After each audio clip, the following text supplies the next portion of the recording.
Hello dear aspirants, welcome to WB prep. প্রতিদিনের মতো আজও নিয়ে চলে এসেছি খুব গুরুত্বপূর্ণ একটি নিয়োগ সংক্রান্ত ভিডিও। তো আজকে নিয়োগের টপিকটা কি? টপিকটা হলো প্রাইমারি টিচার রিক্রুটমেন্ট। তোমরা সকলেই জানো যে প্রাইমারি টিচার রিক্রুটমেন্ট যেটা টেট 2022 হয়েছিল এবং তারপর টেট 2023 হয়েছে। তাহলে টেট 2022 সেই রিক্রুটমেন্ট কিন্তু এখনো কমপ্লিট হয়নি এবং তার ইন্টারভিউ নতুন ডেট এসছে। ঠিক আছে, তো সেটা আমরা আগে দেখব এবং সেই সংক্রান্ত কিছু আলোচনা করব। চলো, এখানে তোমরা দেখতে পাচ্ছ যে দুটো নোটিশ আমরা পাশাপাশি কোলাজ করে পেস্ট করেছি। তার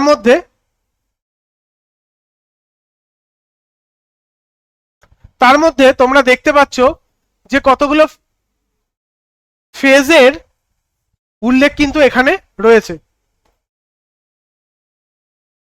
6th, 7th, 8th, 9th and 10th পাঁচটা ফেজের উল্লেখ রয়েছে নতুন নোটিশে, ঠিক পুরনো নোটিশটার মতোই। এবার এখানে বিষয়টা কি হচ্ছে,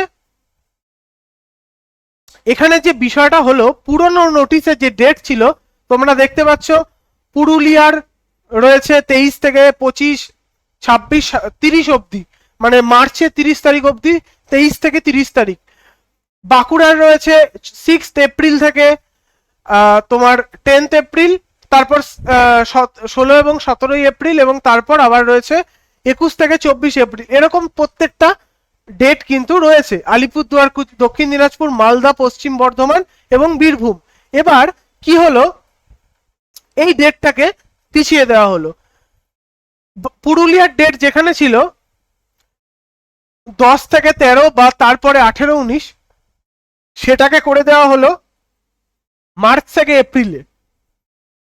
বাঁকুড়ার ডেট পিছিয়ে মোটামুটি 16, 17, 20 এরকম করে দেওয়া হলো, মানে 30 এপ্রিল অবধি কিন্তু টেনে দেওয়া হলো, যেখানে বাঁকুড়ার ইন্টারভিউ ছিল 24 এপ্রিল পর্যন্ত। এইভাবে আলিপুরদুয়ার প্রায় 1 মাস পিছিয়ে দেওয়া হয়েছে, 10 দিন 15 দিন করে পিছিয়ে দেওয়া হচ্ছে। তাহলে একটা রিক্রুটমেন্ট মোটামুটি 22 স্টেট, যেটা 26 চলছে এখন, যেটার পরীক্ষা হয়েছিল 22 ডিসেম্বর মাসে, সম্ভবত ভুল হলে একটু কারেকশন করে দিও, যেটা রেজাল্ট 23 ফেব্রুয়ারি মার্চ করে বেরিয়ে গেছিল। তাহলে একটা ইন্টারভিউ কন্ডাক্ট করতে আমাদের রাজ্যে যদি 3 বছর লাগে, এখনো ইন্টারভিউ ডেট পিছিয়ে যাচ্ছে এবং এটা সম্ভবত ভোট। তাহলে একটা রিক্রুটমেন্ট কমপ্লিট করতে যদি এতদিন সময় লাগে, তাহলে একটা নিয়োগ হবে কি করে? তার সাথে 22 স্টেটের সঙ্গে 23 স্টেট রয়েছে এবং শূন্য পদের সংখ্যা অনেকটা কম, 13,100 সামথিং। যে শূন্য পদটা কিছু না হলেও 30 থেকে 35,000 হওয়া উচিত ছিল অবশ্যই। তাহলে এত কম শূন্য পদ, তারপর যদি এরকম ভাবে নতুন নোটিশে ডেট শুধু পিছিয়েই যাওয়া হয়, তাহলে নিয়োগটা কবে হবে? 27, 28 এরকম ভাবে আমাদের রাজ্যের প্রত্যেকটা নিয়োগ যদি এরকম দেরি হতে থাকে, তাহলে পরীক্ষার্থীরা মানে চাকরি কবে পাবে, বিয়ে কবে করবে, সংসার কবে করবে? তাহলে মানে যদি একজন ক্যান্ডিডেট যদি 35 বছর বয়সে চাকরি পায়, 36 বছর বয়সে গিয়ে চাকরি পায়, তাহলে তার মানে সংসার জীবন কবে হবে, বিয়ে কবে করবে? বাস্তব কথা ভাই, কথাটা শুনতে হাসি লাগতে পারে কিন্তু এটাই বাস্তব কথা। সে যদি 38 বছর বয়সে গিয়ে চাকরি পায়, সে চাকরি করবে কত বছর? খুব যে 20 থেকে 22 বছর, 23 বছর।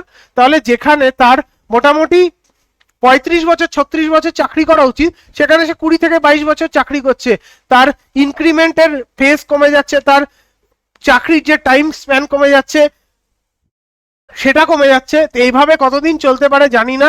আমার মতে প্রত্যেকের প্রাইমারি ক্যান্ডিডেটরা অতীতেও যেমন আন্দোলনে নেমেছে, তাদের কিন্তু ইন্টারভিউ তাড়াতাড়ি করা এবং শূন্যপদ বৃদ্ধি নিয়ে অবশ্যই আন্দোলন করা উচিত।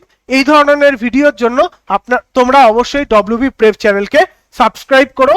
এখানে তোমরা আপডেট ভিডিও বা বিভিন্ন রকম নিয়োগ সংক্রান্ত আপডেট এবং ক্লাসের ভিডিও তোমরা কিন্তু অল ইন ওয়ান পেয়ে যাবে এই চ্যানেলে। তাই ডব্লিউবি প্রেপ চ্যানেলকে তোমরা সাবস্ক্রাইব করে রেখো। আজকের জন্য এতটাই, দেখা হবে পরবর্তী কোনো ভিডিওতে। Stay tuned with us, good night.